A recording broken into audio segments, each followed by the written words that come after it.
Hello YouTube, my name is Brian from NY Blade EDC, and today I have a different kind of video for you guys. Instead of a typical review, I will be doing a collection review, or like an update, state of collection kind of video for you guys. So it's gonna be a little long-winded. I have a few knives. I don't have an outrageous amount of knives, but I have 27 folders and a fixie to show you guys. Actually, 2 fixed blades, so let's get into it. I want to start off with my smallest fixed blade, the SC Azula. This one is 1095 steel with the tan, I believe this is powder coating, and then I put the paracord wrap on there. Not the best looking paracord job, but does the trick. Gives me a little extra in the hand to hold on to. So a review will be done on this knife. I haven't even thought about it yet, so I'll get out in the woods and do some small tasks with it. But for a fixed blade and a small EDC fixed blade, this thing is definitely number one on my list. There's a few, like obviously if you can get a custom fixed blade that's small made up, then I'd say that's probably best bet for you. But overall, for production, this is the best small fixed blade EDC. So on to my next fixed blade. It is a full custom fixed blade from BGM Knives, John in Carmel, New York. This was a design I drew up and sent to him, and he revised and sent me a copy back, and I okayed it and he made it up for me with the Nitro V steel. Got the tan brown micarta handles, two-tone blade with the acid stone wash, or just the acid wash, in the satin bevels here on this wedge and the main bevel. I put my own edge on it, just put a 1500 grit edge on it because I wanted a little bit more of a steeper angle on it and make sure that the edge was straight and even, which it was pretty even, but now it is absolutely screaming sharp after putting that KME edge on it. And he was pretty cool. Obviously he includes a sheath, but I just found this sheath to be really cool, and it looks good. I'm going to be putting a Ulti clip, or what is it, Tech Lock, that's it, a Tech Lock clip on here so I can carry it on the belt every once in a while. But overall, did a great job. I love this thing. I've used it once, it does fantastic. So all right, into the folders now. So to start off, this was actually my carry for today, the S110V PM2, and it was actually the first PM2 I ever bought, which kind of kickstarted my collecting. So I bought a few knives, and this was one of them.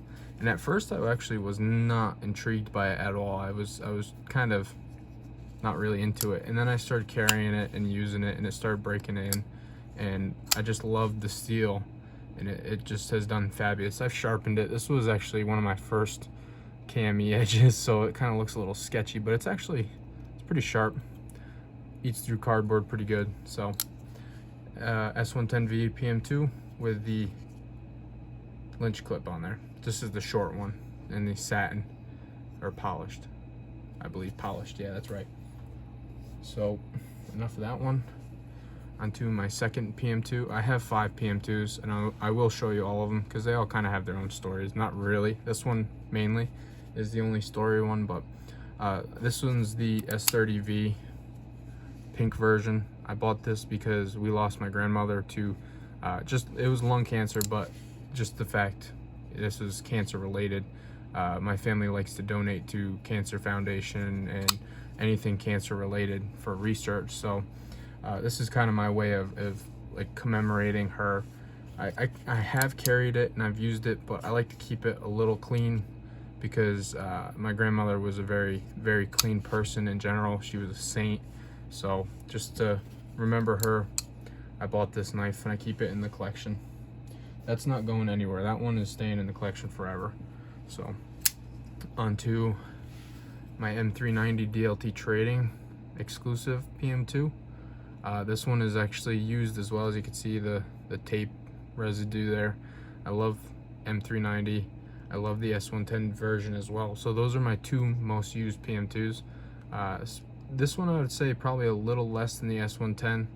I don't know why. I use them both a lot, but I would say this one's number 2 if I could put a number on it. But I was at work one day, the drop was happening, and obviously people got a little mad because the drop, they had a little issue, and I gave up actually. And then I said, you know what, one more time before I go back from lunch, I'll check it. And it was in stock, put it in my cart, checked out, and it showed up 2 days later. So love that knife, carry it often, use it pretty often.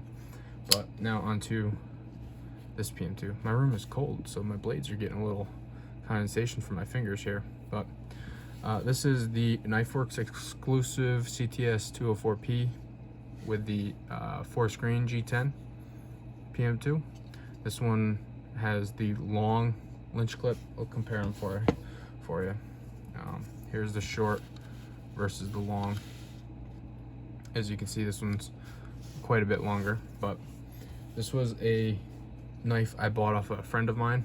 Gave me a killer deal on it, and I was searching for one of these for a while, so he was nice enough to hit me up, and he says, I'm selling this knife and I know you wanted one, so he gave me first crack at it, and I pulled the trigger. So nice enough to think of me and get one of the grail PM2s I had in my collection. So thank you to Keith, you know who you are.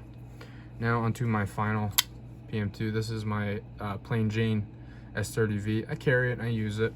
The clip is loose because I carried it at class, and we climbed telephone poles and power poles, so the belt was loosened these up pretty good, so I just was too lazy to actually put it back yet. So this actually has one of the best actions out of all my PM2s. It's smooth, it flicks out, the detent is freaking phenomenal.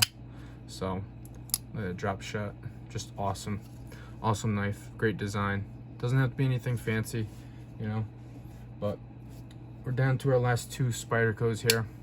This is my Spyderco Indela, or no, not Indela, geez, Hinderer Cutlery Shop exclusive with the HAP 40 and the SUS 410 steel. My girlfriend bought me this for Christmas this past year, and also on this one the clip has come loose because I carried it at school, and the belt that we wear loosens our clips, so I'll have to tighten those 2 up. But as you can see, I put a mustard patina on this blade, and when you oil it up, it really pops, but I'm trying to have it naturally patina now, so I'm letting it go. I cleaned off all the oil. SUS 410 I have found has a very high tendency to scratch, so I've done some cardboard work with this, and it's gotten some scratches in it. There you go, as you can see right there, those are scratches from cardboard, so I'm not too concerned about it. But this one doesn't really get carried too much. Not that I dislike the Hinderer, I just prefer the PM2 size, the thickness of the handle versus the blade. Plus I think the blade length's a little long on the Hinderer. It's very capable of doing some big tasks, but I just prefer the PM2 to the Hinderer. Now onto the last Spyderco. This is my Spyderco Little Native, obviously the St. Nick's 4V exclusive with the red G10 and the 4V blade. That is an edge that I did because I wanted to test out how 4V sharpened, and it was phenomenal. This one side is a little steeper than this side, but that's all right. It's still sharp. Thing is fantastic. This knife, the ergos, honestly, when I was interested in this knife, I actually went to a store and picked up a Little Native to see if I would like it and see if I want to invest the money in one. And I picked it up, held it in the hands, and I was like, yeah, definitely gonna try for this one, because obviously the steel upgrade and the red G10 is just cool. So for the price, it was a no-brainer to me. So obviously this clip is nice and tight, but I use this one pretty good. The DLC cleans up nice on this. I use at work, as you can see, probably on the spine of the blade, there's a little bit of silver up on top, but we have hydrogen peroxide jugs with the metallic film on top that you have to cut out. But that's enough for Spyderco. On to Protec Strider SG. As you can see, it's got some kick to it. This is my only Protec and my only experience with Protec, and I love it. I just don't use it because the whole clean black look, I want to keep it pristine. So this one technically isn't a safe queen. I've carried it, but I just don't use it. I always carry a backup blade. That black DLC with this black handle. Everything's all blacked out. It's cold, so it's condensating on with the AC and my hand being warm. But let's see. Let's turn off the light here. Let's see if this glows. Oh, we got a little light here, but yeah, as you can see, it's glowing pretty good there. So enough of that. We'll turn the light back on. But Protec Strider, I'm not a big fan of Strider himself, Mick Strider. I don't think I'll ever buy a Strider knife because I'm just not that keen on the design to spend $420, I think it is, for the base model. This was $280, and obviously because it's Protec, not 100% of the money is going to Mick Strider, so I'll support it. I'm not a big fan of Mick Strider, like I said, with his whole Stolen Valor and everything. So other than that, the design is cool, the action is fantastic, and it's a cool looking knife. Conversation piece for the collection more than anything for me. Now onto my Trm Adam. This one's a user, as you can see, tape residue everywhere. This thing's a laser beam, slices through cardboard pretty nice. I love this thing. Nice smooth action. So the scales on this, I used to have the orange G10 on there, and I did my review with the orange G10 on, and I changed it to the micarta immediately after that review, and I definitely like the micarta better. Feels nicer on the hand. The corners aren't as sharp, so definitely much better than the G10. So still loving the knife. Definitely think it's still a niche kind of knife for just like cutting through cardboard and tape. No hard use EDC, but definitely a great knife. Now I got a string of budget knives here. This one is obviously, a bunch of people know this one. This is the Ontario Rat Model 1 in the AUS 8 steel. This was a Walmart knife. It was on clearance, I think, for not $8, $13. And I like to call this the poor man's Sebenza because it's got a good action, and it's got thumb studs, and obviously the liner lock. It's not a frame lock, but it's kind of got the same size, and I get the same vibe from it. Not saying it's the same caliber knife. Obviously a Sebenza is much nicer, but just design wise, let's put it that way. Definitely not tolerances wise. AUS 8 steel, like I said, from Walmart for $13. I gave one to my girlfriend's little brother, and I wanted to replace it, so I went back and bought another one. I use it, I carry it. It's my designated shotgun pop the can knife, so it's getting its fair use of party time, but leave that for another time. Next I have the Kershaw Emerson CQC 7K.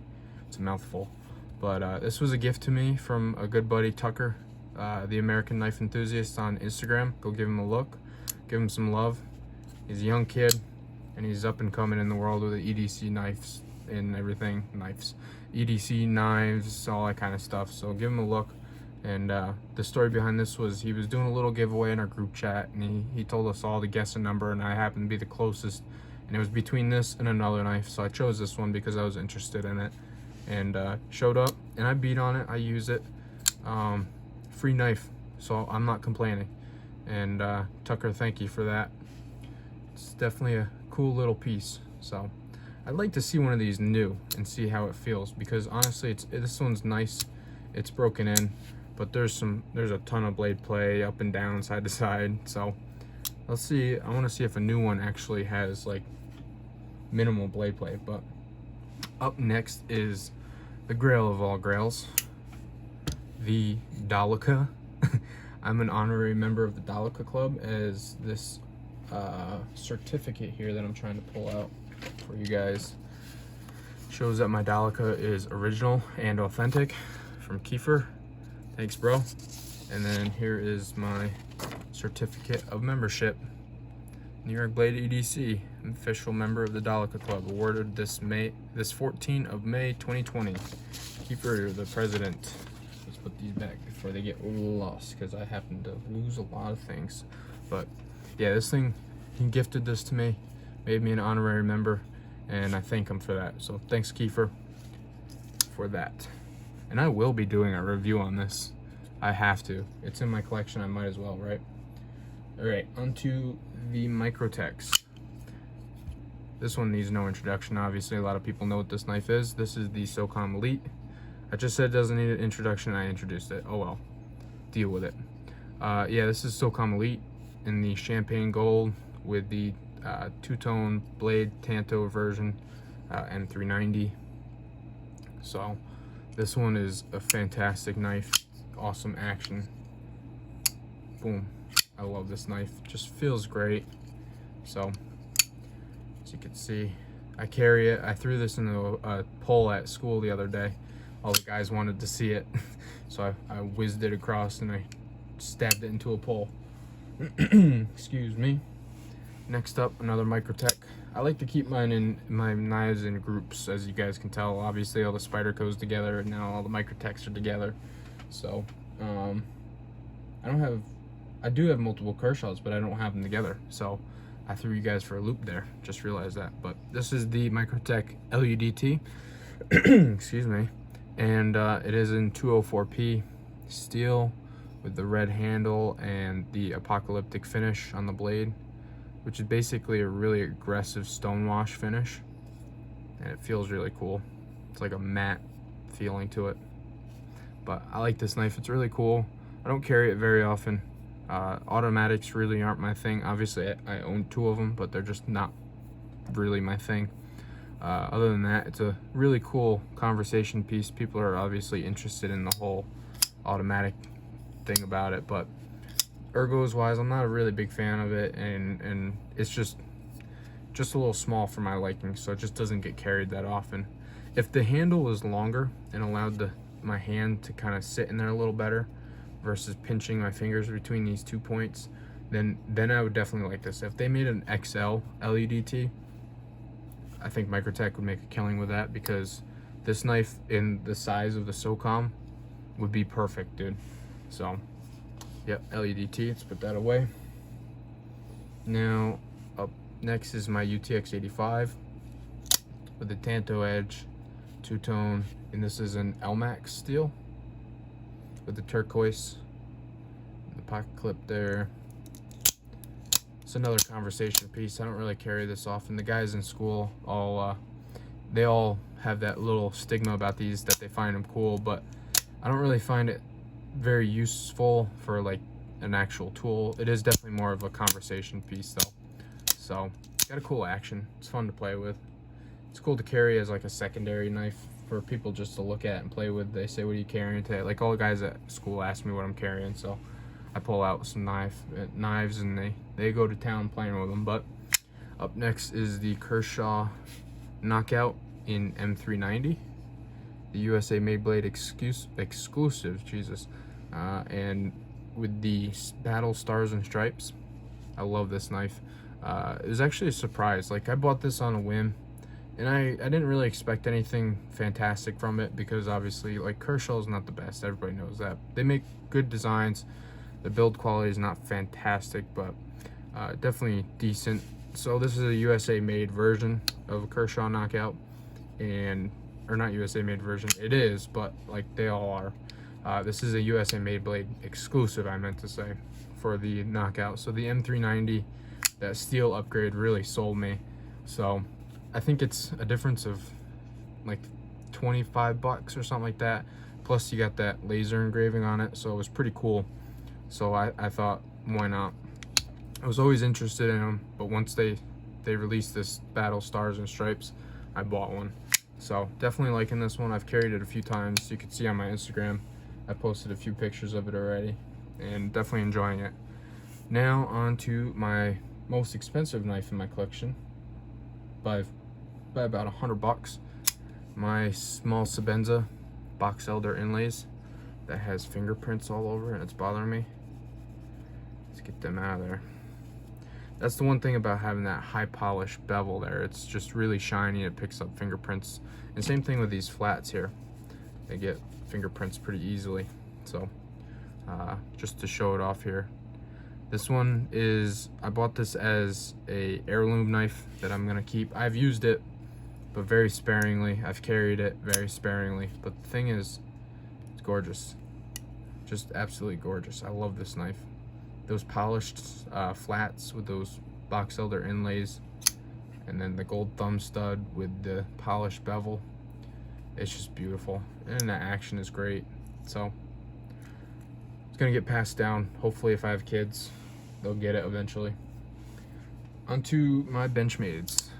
I have the Benchmade 940-1 with the S90V steel, obviously in the stonewash finish. Pretty cool.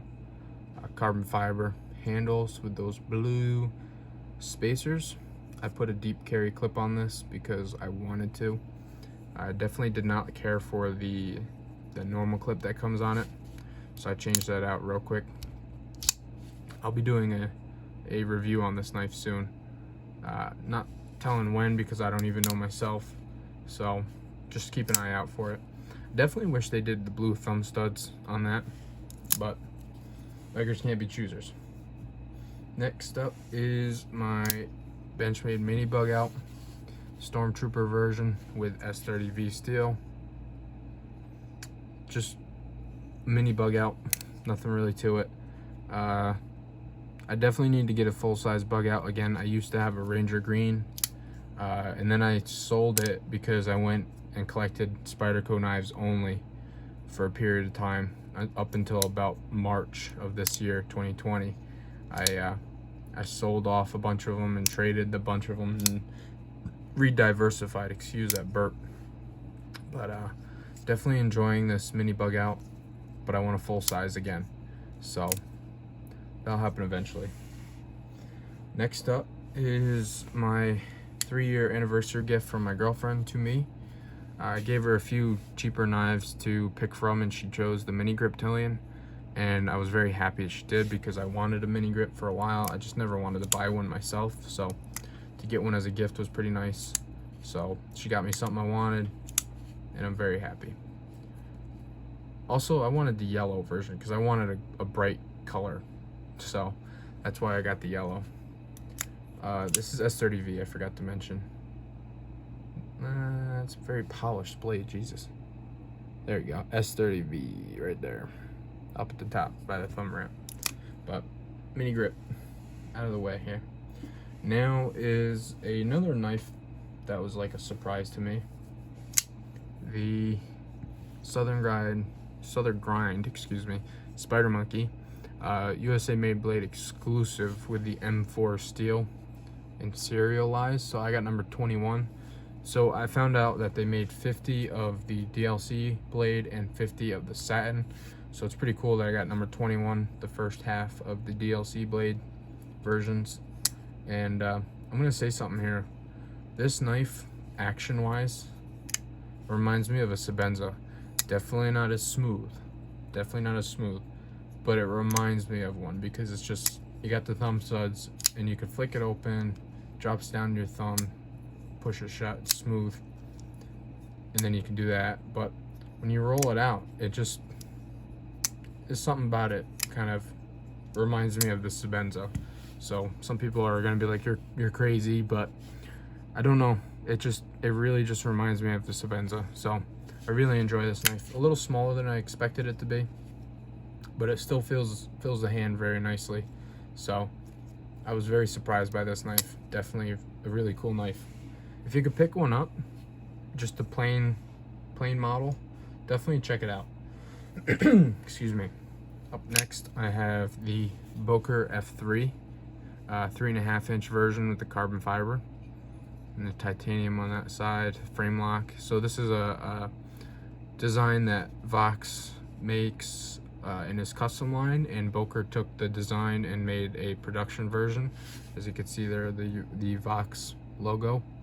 And the only real differences that I've seen are actually really the thumb hole is a circle on the actual custom, and on this it's an oval. And that was about it, actually. I think there's something with a pocket clip is different. It might be over here or something, but this one doesn't get carried at all. I'm not a huge fan of it. Boker knives in general, I'm just not a big fan of Boker. I always feel like their knives are underdone. They have so much potential, but they just don't reach for the stars, you know what I mean? So this one is S35 VN steel. I forgot to mention that. I don't know. Oh, it's right there.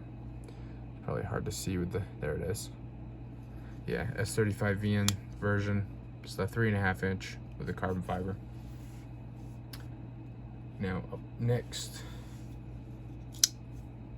the Hogue Doug Ritter RSK. I'm doing this off the top of my head. The RSK MK1 G2. Nailed it. This knife is fantastic. Definitely pick one up if you can.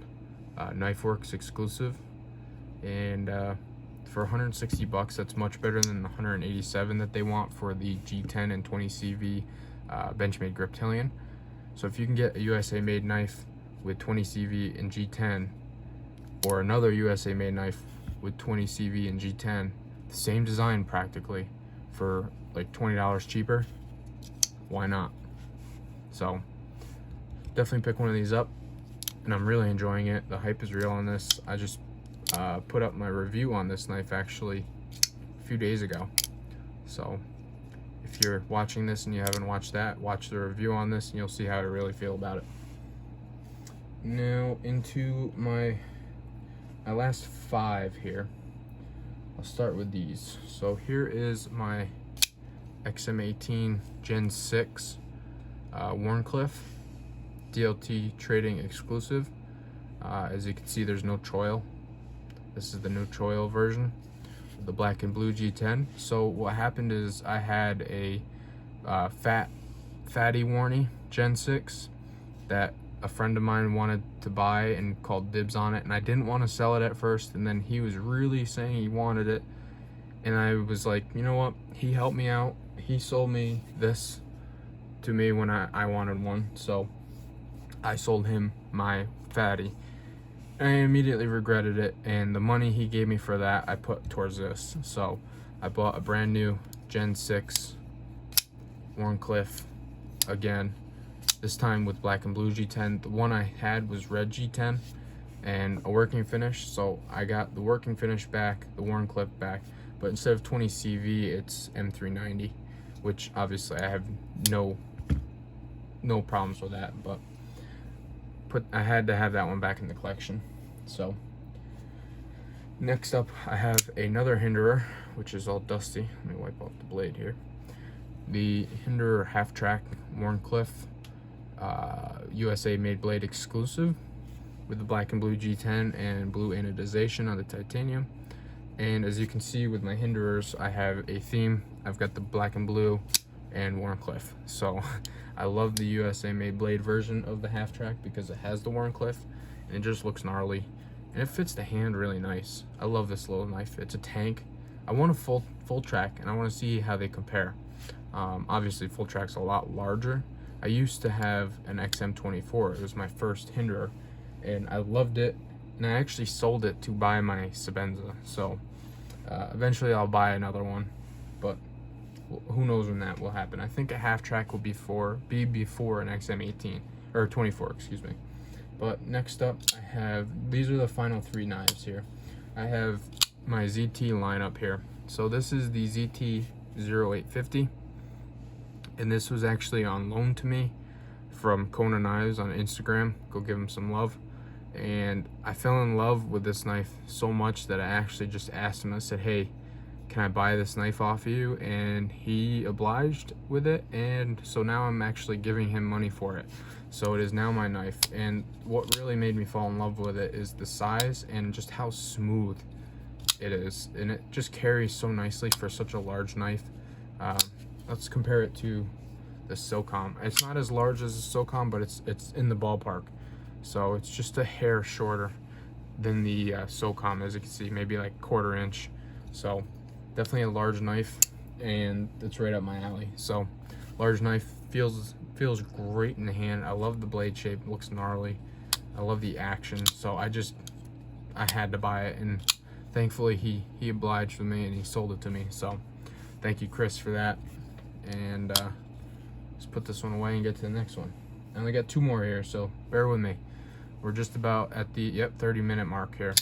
But all right, here was my first ZT, the 0470, and this was actually a recommendation by the same person who sold me the 850 Kona knives on Instagram. He sold me this, or he didn't sell me this knife, but he sold me on the knife. So he says it's a titanium frame lock, marbled carbon fiber. I love marbled carbon fiber. It's my favorite kind of carbon fiber, and 20 CV, which is my favorite steel. So, and what this knife actually reminded me of, not exactly, like, it doesn't really look like it, but what it reminds me of is the CKF switch, and I really like that knife. So when I saw this knife, and I was like, oh, maybe it kind of reminds me of it a little bit, so I ended up purchasing it, and definitely enjoying it. So I do not hate that I bought this knife. I love this knife, and it gets carried pretty often. It's got a good action. The flipper tab I wish was a little bigger though. That's the only complaint. Other than that, it's a really good knife. Carries well. Looks great. It's a great looking knife. So let's put that away. And on to my newest addition and the last knife in the video. My We the People USA made blade, ZT 562 with the battle stars and stripes. This is the titanium version, and it's a little dusty there. It's 20 CV steel, Hinderer design with that cool laser engraving. So definitely loving this knife. It's similar to the XM18, just with an extra finger groove here. So feels really good in the hand. I'm gonna do a little size comparison here while I've got them out. So they're dang near exactly the same size. So obviously Hinderer designed it, and it's loosely based off the XM18, and I think it's a little bit different of a knife, but it still feels similar to the point where I like it. And definitely have to break it in though, because it's brand new. Got it today. So I'll be posting on my Instagram. I'll probably carry this tomorrow, play with it a little bit, take it apart, clean it up, put some lube in there. But nice deep carry clip. I forgot these had a deep carry clip in them that goes internal. That's pretty cool. But all right, in the sake of shortening this up, we'll close this up here. I want to thank you guys for watching. Hopefully you stayed with me the whole time. If you're not subbed, please do so. Leave a like or a comment. Message me on Instagram at nyblade_EDC. And I hope you guys have a great day. Thanks for watching.